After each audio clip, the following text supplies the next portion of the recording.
This podcast is part of the Democracy Group. What is happening is that our ability to engage critically a thing that is hard grows when we stick to it.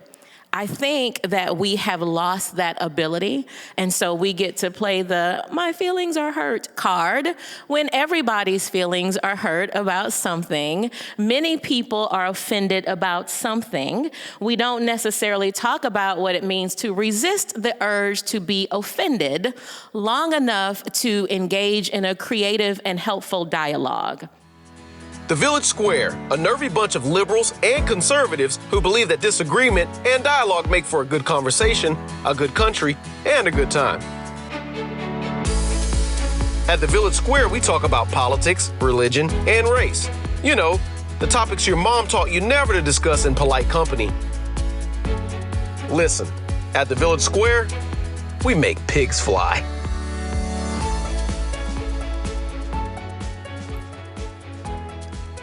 Hey folks, welcome to Village Squarecast. This is Corey Nathan, and I am so glad to be with you again. Thank you for joining us for Everyone is Canceled with our beloved God Squad.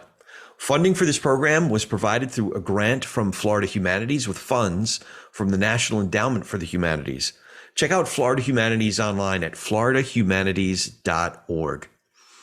In this edition of Village Squarecast, the God Squad will be tackling an issue that's affected us all, whether it's folks who don't know what words to use and what words not to use, or individuals who go completely the other way and seem to embrace this brazen set of, I guess I'll call them anti-virtues, where screaming is the norm instead of speaking, where hatefulness is celebrated instead of being neighborly. So we have a bunch of us who are always wondering if we're going to get scolded for saying the wrong thing, and others who celebrate being offensive as if they think they're scoring points for their supposed side. So how are we to live free in a culture that's this hostile and toxic to diverse opinions? Enter the God Squad. I'm really looking forward to this talk where we can explore whether virtues like grace and patience and kindness and giving each other the benefit of the doubt to do what's right by their beliefs while still holding space for deep disagreements among us. This great discussion is facilitated by Stephanie Posner of Temple Israel, and everyone gets to introduce themselves, so I will not be redundant by doing so now. So with that, I'll just turn it over to Stephanie, and I'll see you on the other side.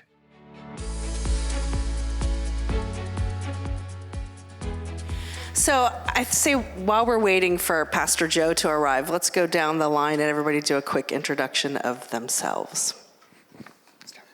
Father Tim Holida from Co-Cathedral St. Thomas More. Betsy Willett-Zierden, retired United Methodist minister and spiritual director, and recently just had my first Village Square small group at my home, and it was amazing. So much fun. I'm Paul Sidlowski. I'm a rabbi of Temple Israel here in Tallahassee. Gary Schultz, I'm the senior pastor here at First Baptist. Latricia Scriven, senior pastor at St. Paul's United Methodist Church, where we worship, grow, serve, share, and give with joy. Okay, I think we'll probably go ahead and get started. There's a few questions here and lots on the panel. So I think the first question I'm going to ask everybody to give a quick answer to. Hopefully Joe will arrive in time to also answer the question. We'll repeat that. But the other ones will sort of take maybe three of you to answer at a time. Okay, so according to the Pew Research Center, cancel culture is a movement to remove celebrity status or esteem from a person, place, or thing based on offensive behavior or transgression. When we think about a person who might have committed an offense that leads to them being canceled, how do you as religious leaders weigh your role to guide people in higher moral and ethical values with making the decision to count them out? I just would say that Don't look at me like that. I don't want to count anyone out ever. So I thinking about this topic, I'm reminded of a line from our High Holy Day liturgy in our prayer book that says that God does not want the death of sinners, but God wants them to change their ways. So rather than looking to cancel people or get rid of them in any kind of way, we should be looking at addressing behaviors. So we could disagree with behaviors, but that doesn't mean we have to hate the other person or avoid the other person, because that doesn't solve anything. I mean, there is a certain amount of nuance to this discussion. I mean, there needs to be a balance or a healthy tension between moral outrage at certain things and yet, as a Christian, forgiveness. You know, the idea of canceling somebody is inherently negative, and of course that it looks different for who that person is and what that person experiences. So there's a lot of nuance there, and yet there does need to be a tension looking at, well, what will we tolerate and how do we forgive, and what does that look like, particularly on a wider social scale? So it's a loaded discussion because all of those things are subjective. But as a faith leader, ultimately you want to lead someone toward forgiveness. Through the subjectivity of it all, I think that healing, transformation, opportunities to show how to be more loving take place when we find ways to count people in rather than looking for reasons to count them out. I have a lot of thoughts. It's kind of hard to organize them all on this. I think, for one, there's the definition that was just read of cancel culture, but I think what we've seen and what we've experienced, at least, or I've read about in the news or whatever, is when people, they don't just get canceled, so to speak, or deplatformed or unable to speak, but often their livelihood is taken away. People get doxxed. They find out where someone works. They pressure the business to fire them. All of those sort of things happen too. So that's, like, to me, when I think of cancel culture, I think of a broader definition of that. I think a lot of this has to do with context too. And part of the problem here is it's social media. So an easy solution to all these things is if we just don't use social media. That'd be awesome, which I think our legislature's trying to force on kids, I guess. I don't know. I'm not going to weigh in on all that. But I'm not a big social media guy. But, like, it would be inappropriate for someone, let's say, to come in here and start screaming, right? We have free speech, but it's inappropriate for someone to come in here and start talking, right? This is not the context or the appropriate venue for someone to come in here and just start yelling or drowning us out or whatever. So how do we balance, like, what is the appropriate context for someone to be able to speak their mind? And I'm not afraid of error, and I'm not afraid of people who disagree with me or have different views. And I think we should, I think there's a kind of a reaction to we have to shut people down or not allow them to speak and so on. And I don't think that's the right response all the time. I think we can comment on someone's speech or views, and we can have a debate. We can have an argument and persuade people, I feel, is more effective than just shutting them down. I think that leads to more attention to somebody, and also it kind of creates a kind of reaction as well that might give them more attention, perhaps, than if you just allow them to speak and sound stupid. Well, and to build on that, there is a decided lack of grace that usually takes place in these discussions. I mean, we seem to live in a culture where increasingly we just want to go for the jugular of somebody that we disagree with. We want to silence them. We want to shut them down. We want to cancel them instead of having any type of discussion or learning or training or redemption, to use a spiritual term. We just instantly want to cut it out, get rid of it. And that makes it very difficult to have any kind of nuance in those kind of discussions, to treat people as people ought to be treated. So let me ask you this. What is the criteria for being canceled, and who makes that decision? Well, that's kind of, I think, what I'm saying. Like, I think it depends on the context, right? So again, I'm trying to just think of, like, again, like if someone came in here, it might not be appropriate just to say whatever they want, right? But I feel like I should be able to, in this role, kind of say things. If it offends some people, I'm sorry, but I don't think you need to be afraid of that and run from that. Like, I would rather have a conversation about things like that. And this is the difficulty, right? Where do we draw the line, and who makes those decisions in a pluralistic society about what's appropriate and what isn't appropriate? There's probably things that I could say that would offend people, I guess. I'm sure there's things you could say that could offend people, but who draws the line and what is like socially acceptable? I think that's a challenge. It's hard to define, I think, these things. We want to have legalistic sort of norms and like rules, because then we can control things and they seem neat and orderly. But I just don't think living in a democracy and a pluralistic society, it's probably not very realistic. You gonna say something, Latricia? I wasn't. Maybe you'll say something now, because I was actually going to ask you to elaborate here. Are we being too sensitive? Sometimes. So, as a person whose background was mathematics before coming into the space of ministry, I used to tell my students all the time that I think, how are we going to use this math, right? Is that what is happening is that our ability to engage critically a thing that is hard grows when we stick to it.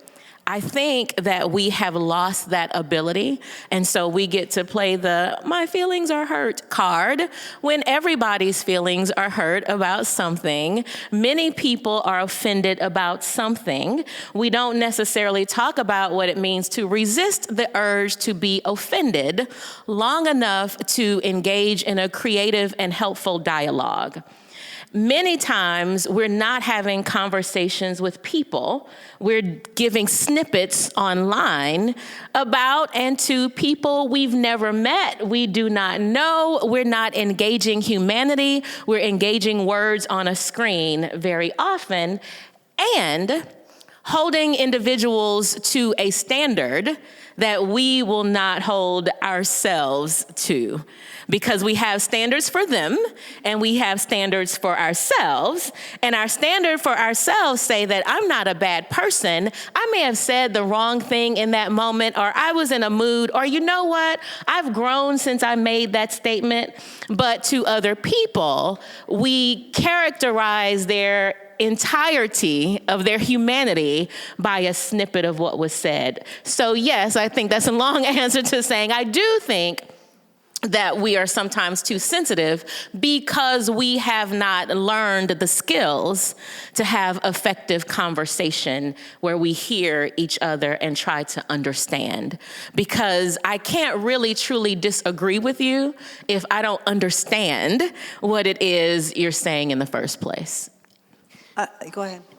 I was just going to say that I agree with everything that you said, and in addition to not learning the skills, I think there's something even a deeper level to that. A lot of people don't want to learn the skills. They are very happy being in their own silo, their own area, and there isn't respectful dialogue. And the way I look at it is that if that is the case, how do any of us grow? We don't grow, we don't learn anything. By listening to other people, by hearing other opinions. It doesn't mean we have to necessarily agree, but maybe we'll learn something. Even if we end up disagreeing, in the end, maybe we hear something that makes us think a little differently, or maybe we gain a little more respect for that person because they have something to offer even if we don't agree. That's not always the case. I don't believe that anything goes and everyone's right and that type of thing, but people have a right to express their opinion and people should be willing to discuss it. I know that Jewish tradition, for example, is based on a lot of dialogue. And in the Talmud, which is the Jewish oral law in addition to the Torah and the Bible, there is lengthy discussion that takes place. I mean, the Talmud is volumes and volumes, would take up bookshelves to have it all. And what it is a discussion, and what's really interesting is the discussion includes the dissenting views. It doesn't leave it out, it doesn't cancel it. It actually includes it and puts it there, and then they list the prevailing view last so you know what the actual decision is, and occasionally say, we can't decide. We just don't come to an answer, there's different views. But the idea that the dissenting view, the one that's not agreed to in the end, is still there, means that there is respect for that view and there's something to be learned from that view. And that's how we need to treat things. As long as it's done respectfully and, with good intentions, and with the understanding that people are different, then other opposing views are not only okay, but very helpful. So yes, we are sometimes too sensitive because we, as you said, cut it off before we even have a chance to learn what the other person has to say or is thinking. So I read a phrase today that said, in the Jewish tradition, we have argument for the sake of heaven. Yeah, okay, yes. So there's a distinction there, and I won't go into great detail, but there's a distinction between arguments for the sake of heaven and arguments that are not for the sake of heaven. And they give examples of both. The argument that's not for the sake of heaven is, I don't know if you're familiar with the story of Korach in the book of Numbers, where he argues against Moses, but he is saying that Moses' leadership is questionable because he really wants to be the leader himself. But he disguises it in the idea that Moses is not representing all of you. I will represent all of you. That's not for the sake of heaven. The argument for the sake of heaven, the argument is between two rabbis, Hillel and Shammai, 2,000 years ago, who had a debate about how to light the candles for Hanukkah, whether you light one candle the first night and add one each night, or whether you start with all of them and take away one. And the custom now, for anyone who observes Hanukkah, knows you start with one and you add because you want to increase light. But Shammai now sounds like he's crazy. Like, what's he doing the opposite for? But no, he had the idea that it's based on the story of the miracle of the oil.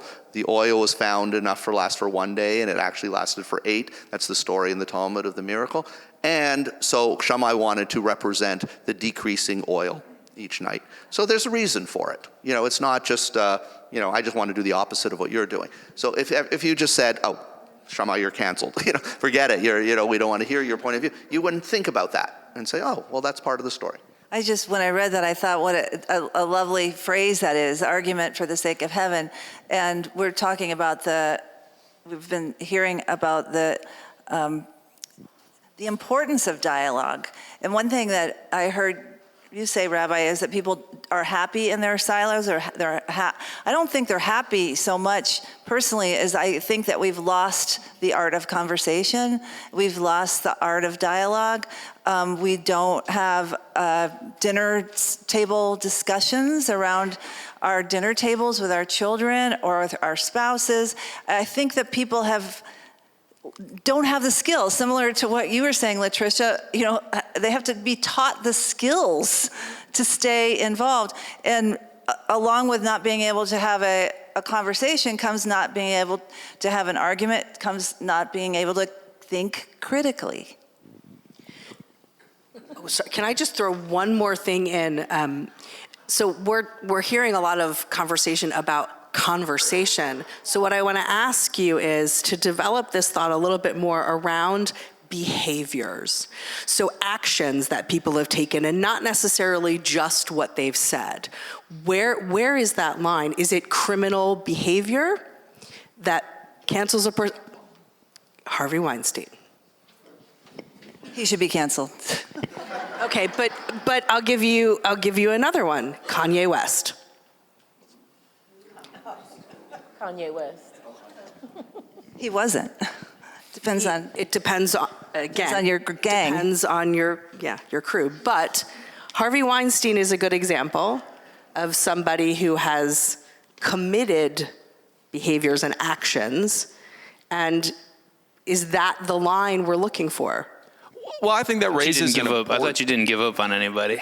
I don't give up. Don't throw anybody out. I'm just throwing that out there. I know, but to be perfectly frank, I don't think the whole topic about being canceled is really as profound as it may appear on the surface, because I think it's reductionist in its description.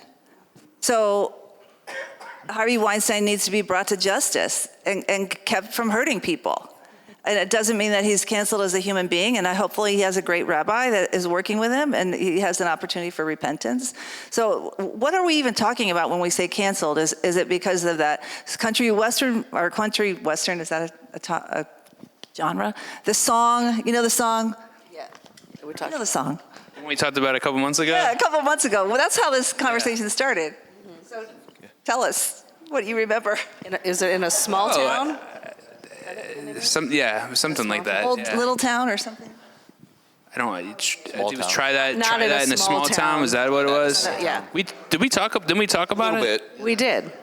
But there is a difference, and I think we're struggling with that between a celebrity and somebody that we're in a relationship with, or somebody that we consider a normal person. There's also a difference between something that's criminal and something that someone said that was either dumb or offensive. Yes. And that's where we're trying to have a lot of different conversations at once. And Betsy, you're right, to reduce it to something overall makes that very, very difficult. I know for me, based on what Harvey Weinstein did, I don't want to consume his art anymore.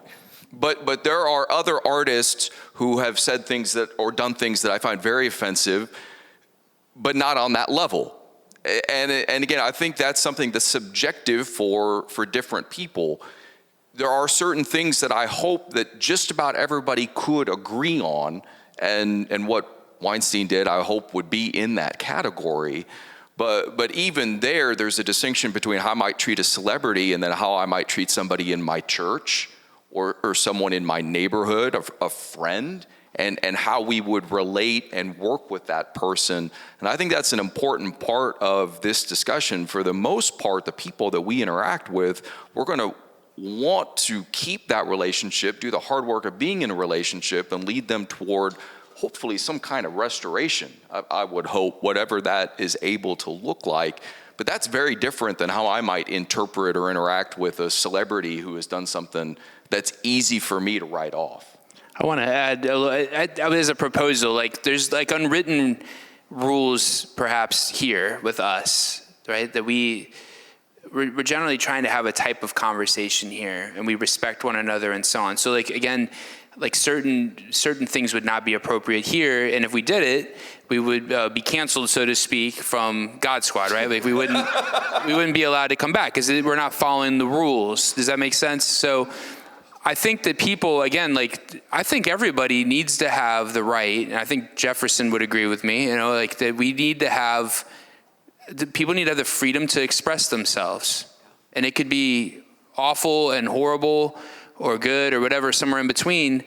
But it doesn't mean they should be able to do that everywhere. And there's certain rules, and there should be a place for that. On the flip side, everyone should also have the right to not listen, right? So if it's on social media, which I think most of this kind of takes place, I think there should be a space for people to be able to speak freely, but there should be just as equal a right for people to turn that off, right? Not have to listen to that. But I don't think we need to be afraid of someone's opposing views. In our church recently, there's always controversy in the Catholic Church. You may know this. And then you go back to the New Testament, you're going to see conflict and arguments. And I have parishioners who get nervous about that, like, well, the church is divided. I'm like, there's always been discussion, there's always been debate, much like what Paul was saying in our faith and our background, and it's okay. We don't need to be afraid of that. And when the Pope has a synod and invites people to speak, who might be okay with women's ordination or different things or changes in the church, like that's okay. It doesn't mean things are going to change, but we don't have to be afraid of someone's thoughts, right? We can engage in that. We don't need to be afraid of that.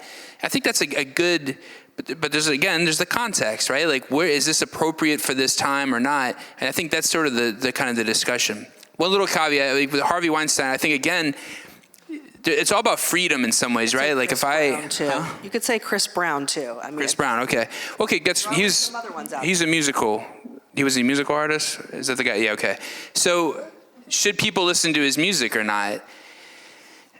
I think someone should have the right to say, I don't want to play it because of what he's associated with, but can we, there's nothing, I believe it or not, this might be hard for you to believe, but I'm not perfect, okay?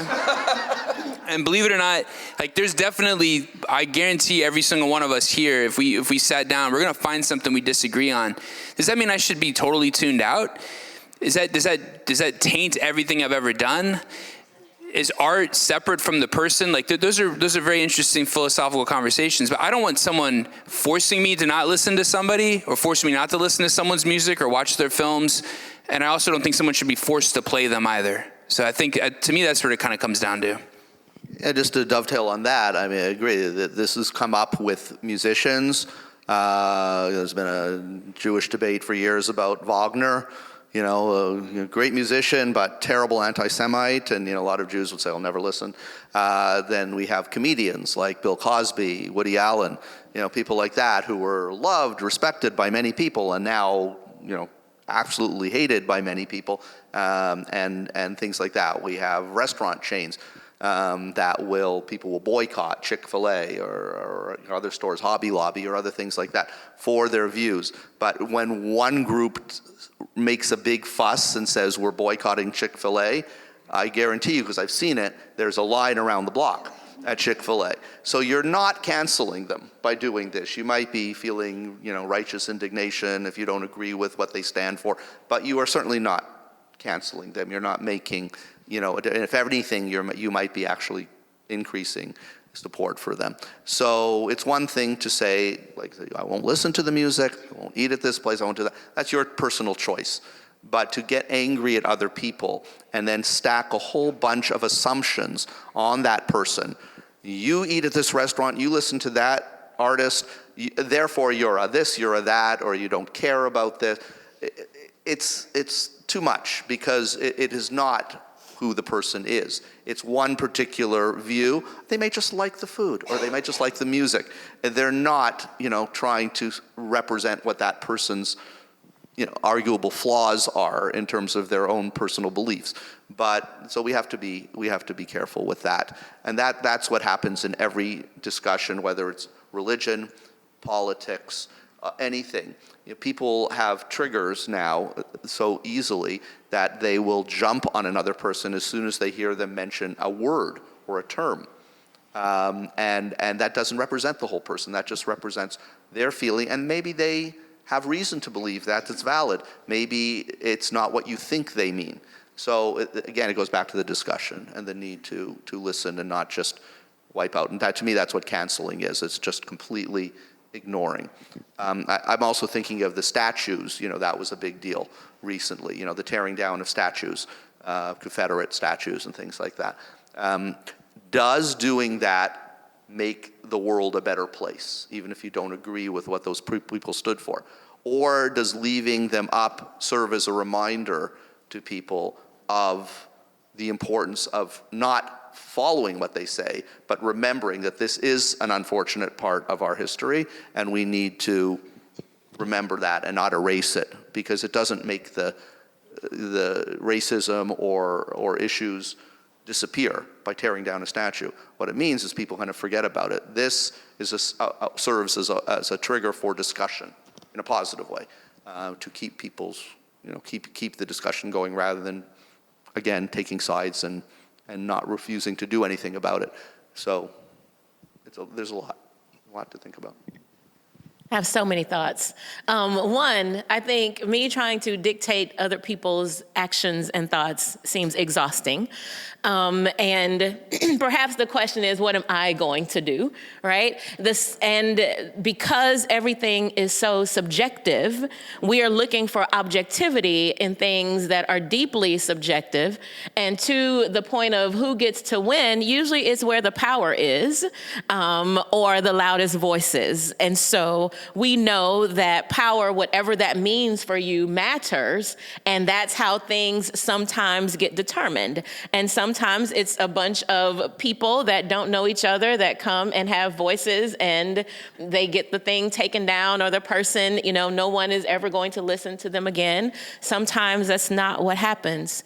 To your earlier question, and I've been pondering it around being sensitive and the subjectivity of it all, it's interesting because sometimes there's not a line, or the line keeps moving. So where does canceling an individual become canceling an entire thing? And not that it will ever happen in America, but becomes canceling entire histories and books or things that we can or cannot read or no longer say because of these subjective matters. And so part of the issue is the line continues to move. And I don't know where that takes us, because what's not moving is our intentionality around getting to know other people and forming deep communities so that we're not just looking at abstractions, but we're dealing with humanity in the heart. We're hoping it's moving, and that's why Village Square has small groups now. We're hoping. But can I just real quickly, it's really dangerous when this canceling happens at the government level, which you intimated without saying it in a way. And let's not even talk about today. Let's just think backwards, like McCarthyism, for example. So this is a very insidious and dangerous practice. And again, just to call it canceling someone is, it doesn't grasp what we're saying, really. And to build on this, as a pastor, there's a few big picture things I'm trying to do and help the people in my church to do. I want them to make increasingly good choices that honor Jesus Christ and reflect Him. I want people to increasingly learn to love other people as people that God has created, whether they agree with us on anything or not. I want people to have the wisdom to be able to correctly nuance what relationships and life ought to look like in a very pluralistic, diverse society as a Christian. I want to create an environment where we're able to help one another do that. And I think that I hope those kind of things, and I think in a way we're all trying to do that in our respective institutions, help. The problems come when we don't have those relationships, when we reduce people to their sound bites, when we reduce people to a particular choice that we disagree with, and in a way reduce their humanity, who they are, and demand that they be who we think they ought to be. And if not, we're going to force them to be who they ought to be. Because I think one of the things we brought out, hopefully pretty clearly, is all of this is subjective. And so if we can't learn to live in an environment where there's all kinds of people who are going to disagree with us and say things that we don't agree with, that we're going to be hurting and hurting each other. Okay, so where does forgiveness lie in all of this? What is your specific faith tradition's approach to forgiveness? Can a person, and I'm not necessarily thinking now, celebrity level, but if we're talking more community level, how does a person come back from, I don't like the word canceled either. I think we should cancel. How does a person come back from being in a position where they've transgressed? So I've had an experience recently. Last year, there's some complicated decisions that were made at our church, and some people were really angry at me, and I feel like I've been canceled. You know what I mean? I've never been canceled before, but if I see these people, I was at an event the other week, like at a party, so it's kind of intimate, I got a house, and these people showed up, and they wouldn't even look at me. They wouldn't even look at me. It was amazing. And these are Christians, okay? And I thought, I remember thinking, I wish they would just talk. We could have a conversation. You can totally disagree with me and not like me, but I'm going to be with this person for eternity. Hello. I'm going to be with this, and that's what I think, right? Is in my mind as a Christian, I believe that I have a pretty wide, idea of salvation, and I think that these people are going to be with me in heaven one day for eternity. That's a really long time. I don't know if you're aware of that, and all of us probably, right? I believe that, and I hope that, and I don't want to be embarrassed about how I treated you later. And so I want to look at everybody with mercy, and I want to really I like what Solzhenitsyn said, that the line of good and evil runs through the heart of every person, right? And all of us at times do things that we're regret and so on, and I think redemption should be possible for everyone, and there isn't a person who's just pure evil, very rarely, at least in my experience. Most people are trying to do good and trying to do well, and holding on to that and the value and the dignity of every human being helps me be merciful, right? And also knowing my own weaknesses and my hope that people will accept me and not turn me away from my problems as well. In Jewish tradition, certainly the idea is that repentance and forgiveness can happen at any time. There's no one time that it has to happen, but there's certain times or particularly a certain time set aside for it, and that is during the High Holy Days, during Yom Kippur, the Day of Atonement. And so there is an active process of repentance that people go through. And the idea of that is not to say you can't ask for forgiveness or forgive someone any other time, but we need a reminder on an annual basis, if not more often, that we need to take account of our actions and remember that. And one of the sayings that I like very much about Yom Kippur is that for sins between a person and God, Yom Kippur, the Day of Atonement, atones. But for sins between a person and another person, it does not atone until you have made peace with the other person. Which means, Judaism and certainly many other religions acknowledge that you can't just say, well, I'm sorry, and that's it, or as was said before, I was in a bad mood, I was whatever, and I did it, and, the idea, even though I don't take it literally, is that God, takes account of every action we've made over the past year and forever, and nothing is forgotten. So that I like that idea, that we may think things are forgotten, but it never really is.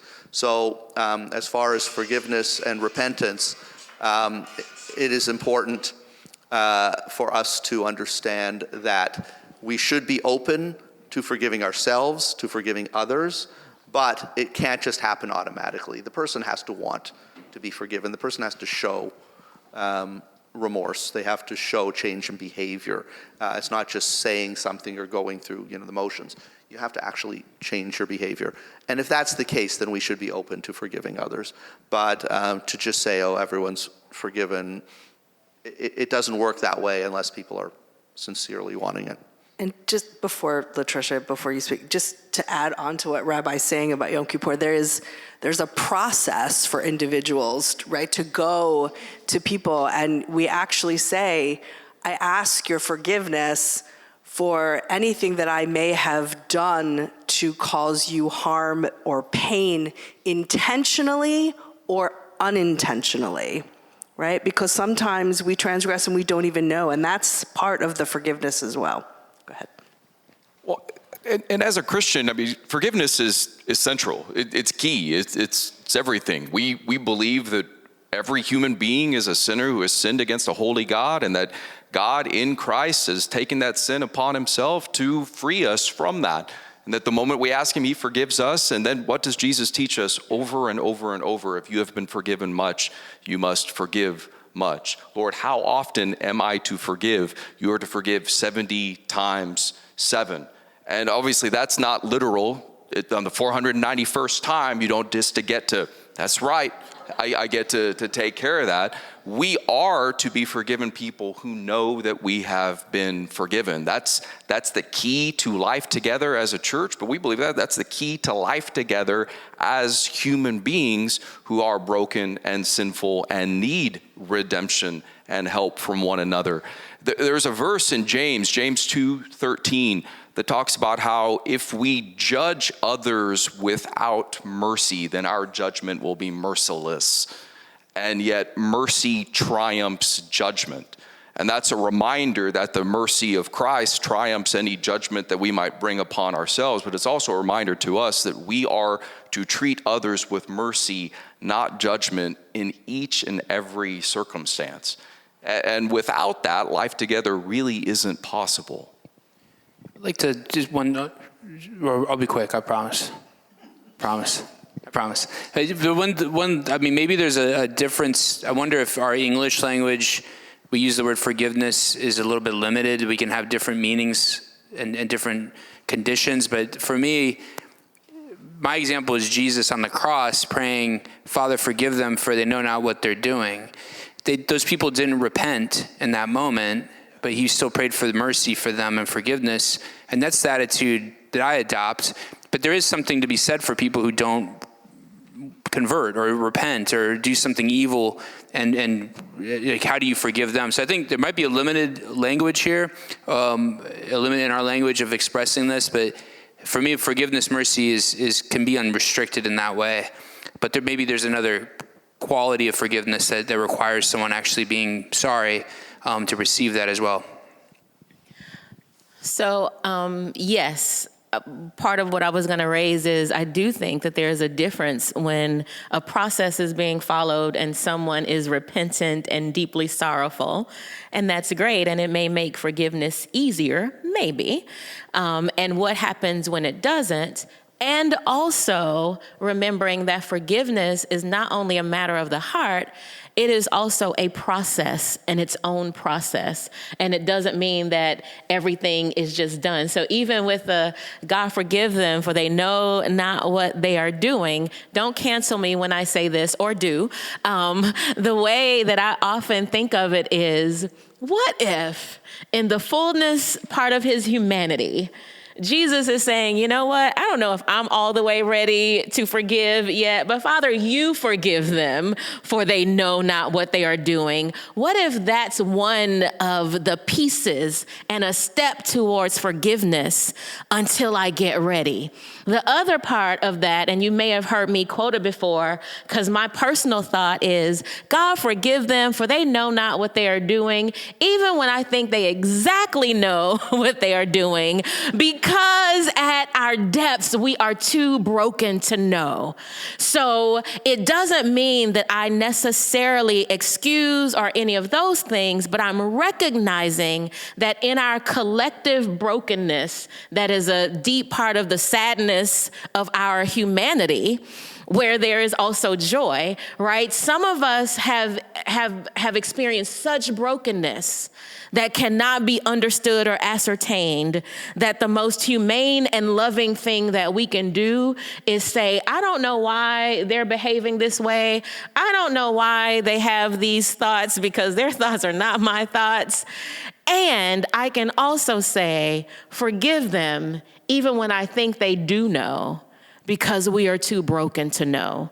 And that is, I think, the kind of forgiveness that we want of other people when we don't have the words in our brokenness to come out and explain all the things that are on the inside.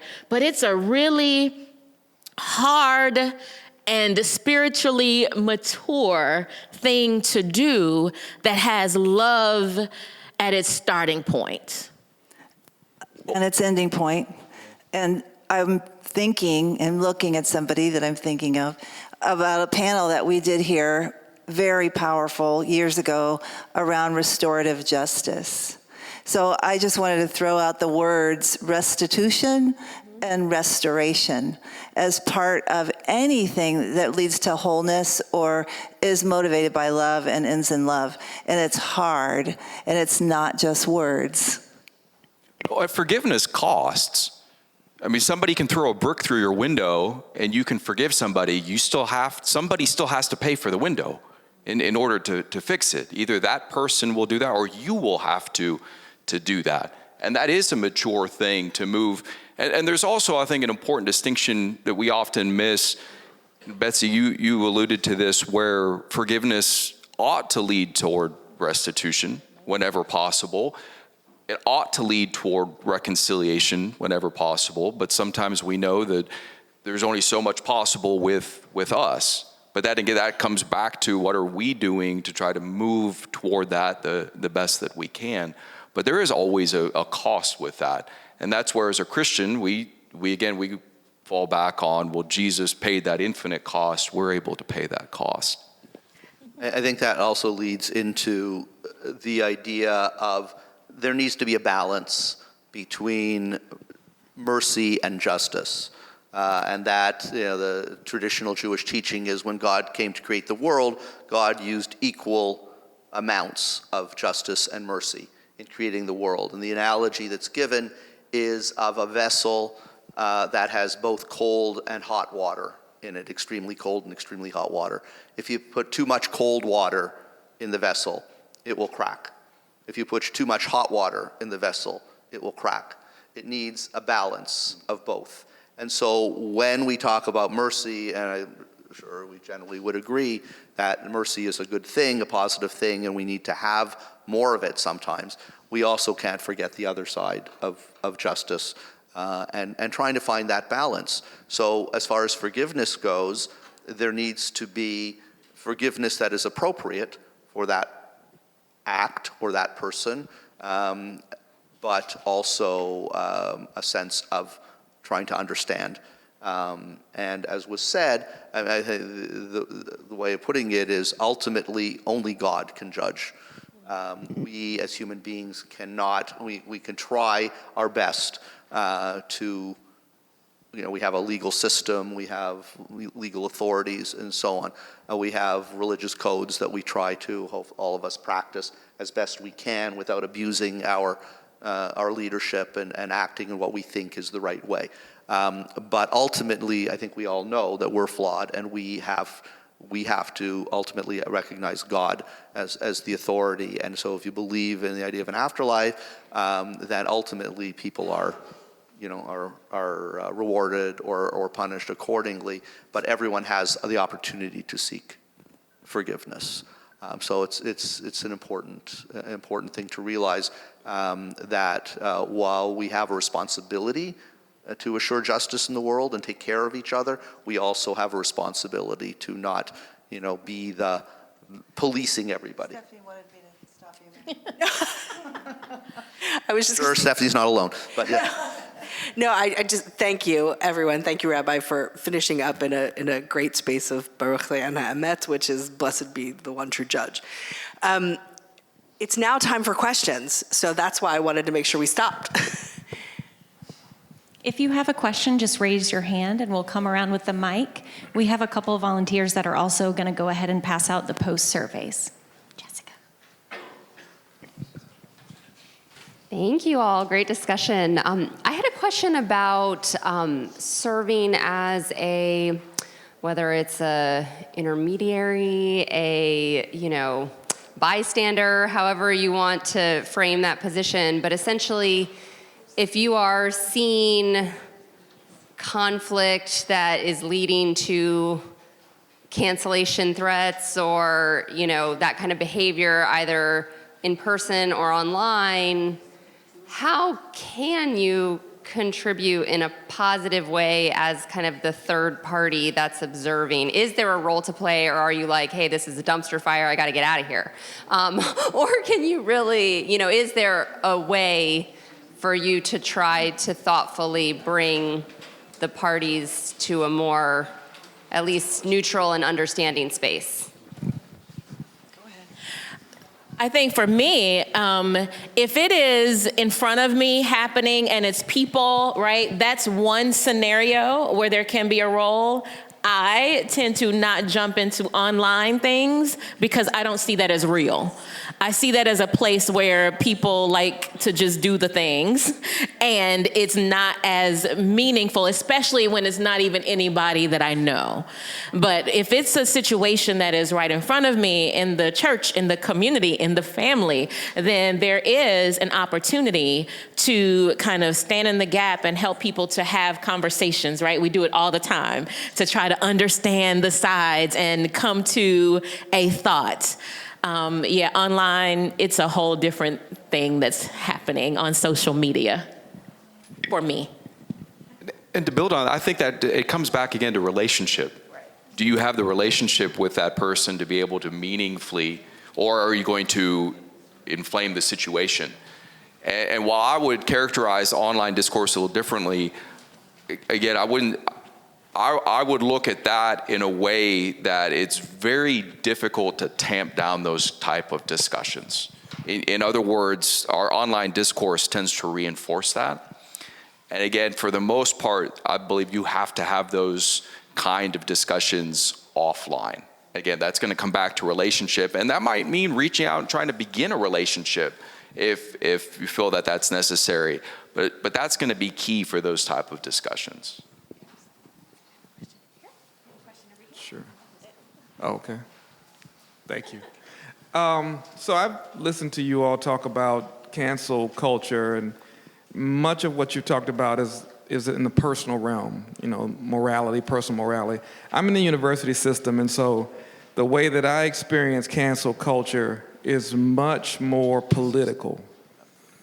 Okay.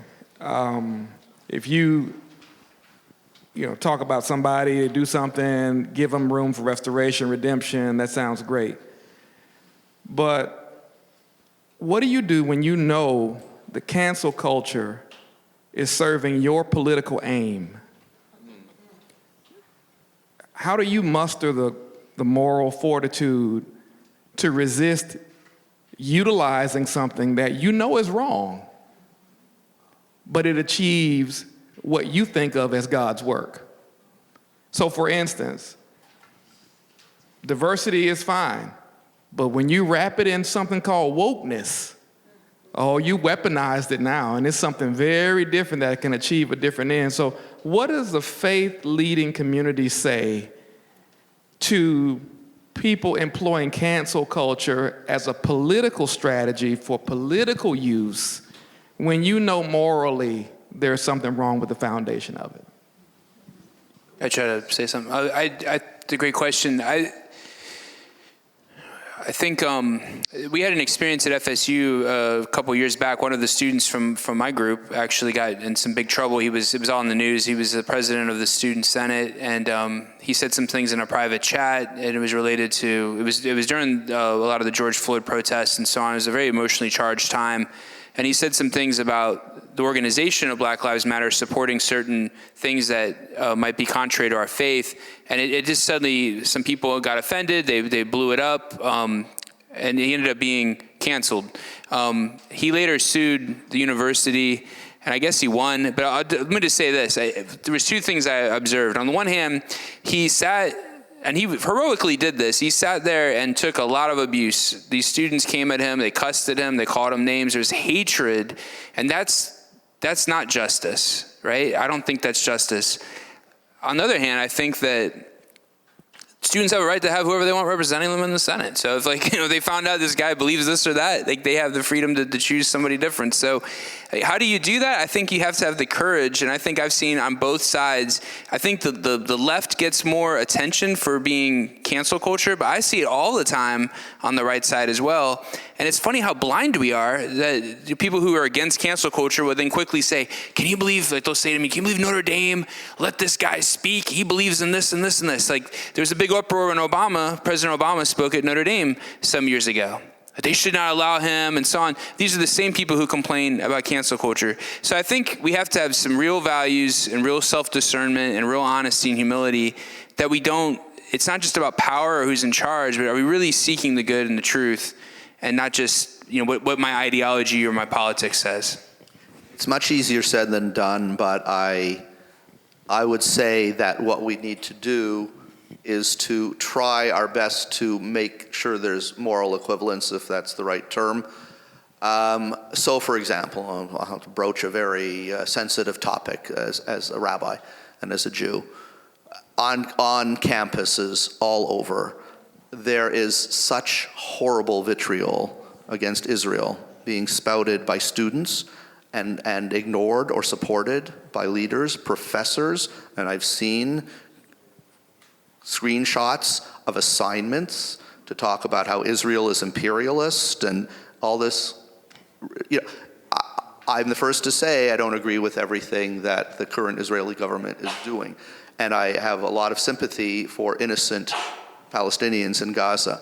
But when people are screaming from the river to the sea on campus, which means wipe out Israel and all Jews, and they're saying Israel's committing genocide and apartheid, which is wrong, that they're saying that, and then at the same time advocating for genocide.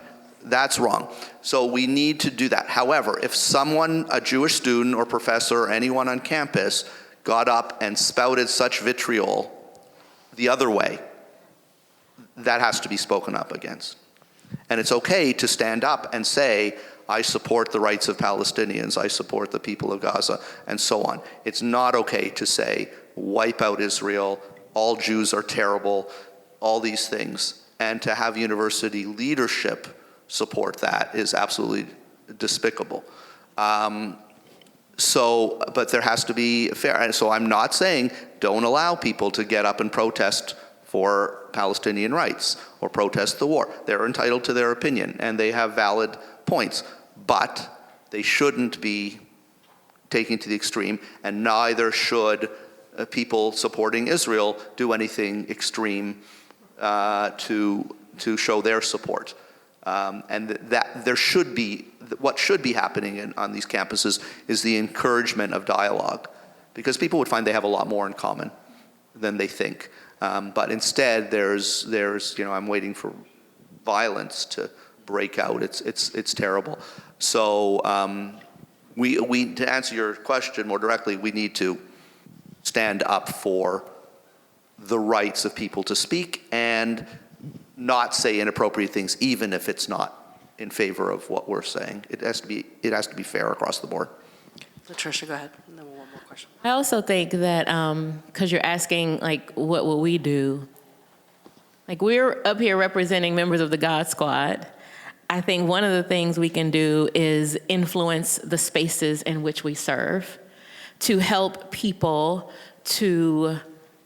towards human flourishing in a way that doesn't see itself as always having to take a side, but to say, what does human flourishing look like? And I think that we are really bad at doing that. And yes, it does definitely take courage, maybe, or just the willingness to be that kind of voice. And sometimes we say that things are not political, like the church shouldn't be political, this shouldn't be political. And I remember being in graduate school, and I forgot who actually coined this definition of politics, but it is who gets what, when, and how. Who gets what, when, and how.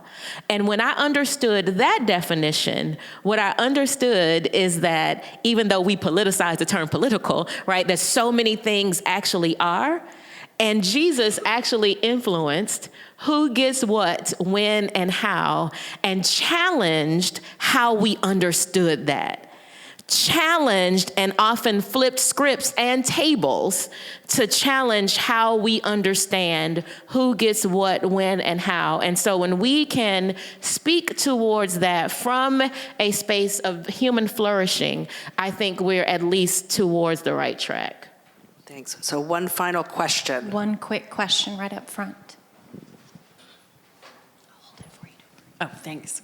Okay, two thoughts. First of all, when you read the definition, I immediately was taken aback, because in those words, what we're saying is when something is offensive, and I was so glad you started talking about subjectivity, because that is the major thing we're missing. When something is perceived to be offensive by you, in your belief system, in your way of thinking, then that's up to you to determine, as you were saying, how you respond. And you were very eloquent in stating that.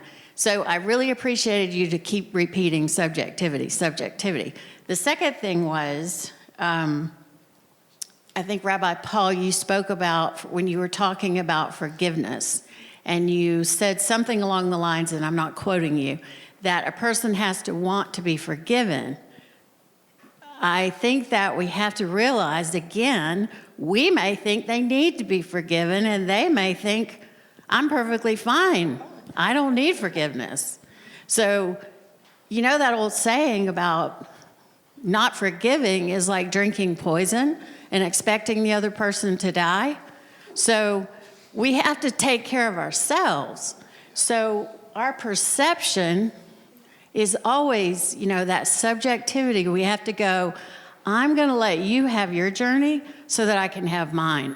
So the whole idea of one person or one movement or one belief saying, this is right, this is wrong, that's where we have to stop, and the critical thinking and the conversations have to take place.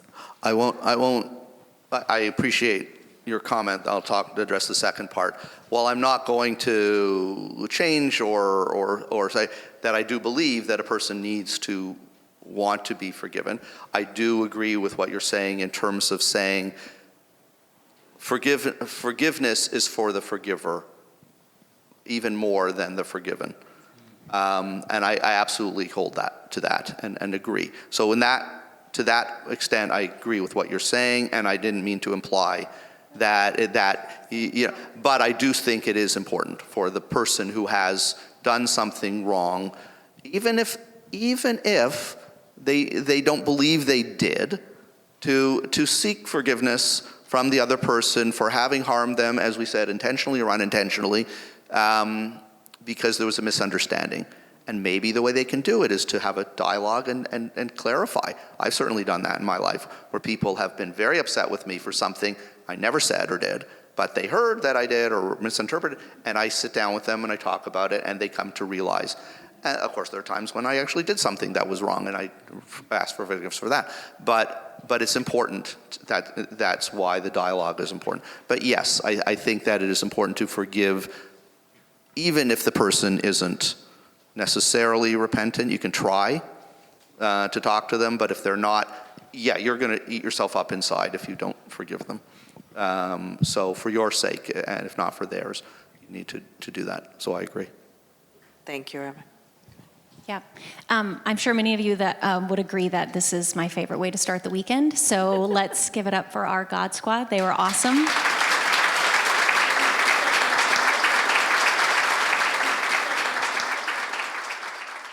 Corey Nathan back here with you, and I am grateful everyone is not canceled and that you were able to listen in on this important conversation with the God Squad. Yeah, I was leaning forward right from the get-go. And when Stephanie asked who gets canceled, what gets canceled, after listening to all of our wonderful panelists, I was thinking, we have a much better, much more trustworthy way of actually canceling people when appropriate. And here in America, we've been working on it and evolving those ways for almost 250 years. So no, I am not in favor of canceling. But what I am talking about is the U.S. Constitution, specifically the First Amendment, just as an example, the freedom of speech, the right to assemble, the freedom of the press. Those, there's the five basic freedoms that are memorialized in the First Amendment, and we've been working this out for quite some time. I think this country historically has done a miraculous job at protecting those rights, even and especially when someone's speech expresses a different belief than our own. Like, what comes to mind is the National Socialist Party of America versus Skokie, Illinois, a very famous Supreme Court case that came before the SCOTUS in 1977. Who was it that defended the American Nazis to march in Skokie, Illinois? It was the lawyers of the ACLU who happened to be Jewish. So it went to the Supreme Court, like I said, and those brilliant lawyers who argued that case said that, why did they take that case? Why did they defend the American Nazis, Jewish attorneys? And they said, our First Amendment rights aren't tested when we agree with the speech, but when we disagree, even disagree passionately with the speech, that's when those rights are tested. So we have to protect speech and assembly and the press, especially when we disagree. Now, obviously, there are limitations. And I think there have been times when the courts have gotten it wrong, to be fair, historically, but over the long haul, we bend toward justice. And as was said in this talk, we shouldn't have to be afraid of one's thoughts. Those who break the law, part of which is abridging my rights, whether by violence or other means, that's one of those limitations. But our judicial branch has done a pretty good job, at least over the long haul, of meeting all of this out. Again, the arc of freedom bends toward justice. Something else that really resonated was the concept of stacking assumptions, or Mani Guzman would call this chaining. So what's an example? If I know you listen to Taylor Swift, Tay-Tay, or actually I should tell you, I went to a local pub with my brother. We were going to listen to some music, and I overheard this little mini argument over Bud Light. Bud Light! Dude's like, what do you want to drink that crap for? It was like a little mini canceling. And right there, like the troublemaker in me, I just felt like ordering a round of Bud Lights for everybody, blasting some Tay-Tay over the loudspeakers, and I don't know, playing with a Barbie doll right there at the bar. But the concept is stacking assumptions or chaining. Just because I order a Bud Light, this fella stacks the assumption that all kinds of other things that he doesn't know, but he knows that enough to know he doesn't like it, based on Bud Light and Taylor Swift. Sorry, you got a snort out of me over Tay-Tay. But since this is a God Squad, I'll say one other thing. I love every time Latricia talks, all of these speakers, but I always find myself like really tuning into when Latricia is speaking. Latricia mentioned toward the end about Jesus and his full humanity. I love how Latricia allowed for us to imagine the humanity of Jesus. And listen, whether you're a Christian or not, just as such a huge figure historically, imagining this epic figure, imagining his humanity in terms of his frailty. And like a lot of us, not knowing if we have the strength to forgive someone, not knowing if we have it in us to forgive. So he calls on a higher power to ask to forgive them, for they know not what they do. And for the purposes of this conversation, what that got me thinking about is that God's not worried about being canceled, So like it was said toward the end there, one of the best things we can do if we disagree with someone's speech or something they've written, if they're drinking Bud Light or listening to Tay-Tay, or even if you don't have the strength to forgive, maybe we can just get to the table and have some dialogue and at least try to better understand, try to clarify, try to understand how someone could not like Barbie or Bud Light or Bud Light drinking Barbie, or I don't know. Anyway, you know what I mean. So with that, it's time to close out today. Please consider joining our members and supporting this programming. You can become a member for just $7 a month or $76 a year, and your business can join for $250. Go to villagesquare.us/donate to join today. And while you're there, sign up for Village Square's newsletter to stay up to date with everything happening at the Village Square. Go to villagesquare.us and scroll to the bottom for that sign up box. Funding for this podcast was provided through a grant from Florida Humanities with funds from the National Endowment for the Humanities.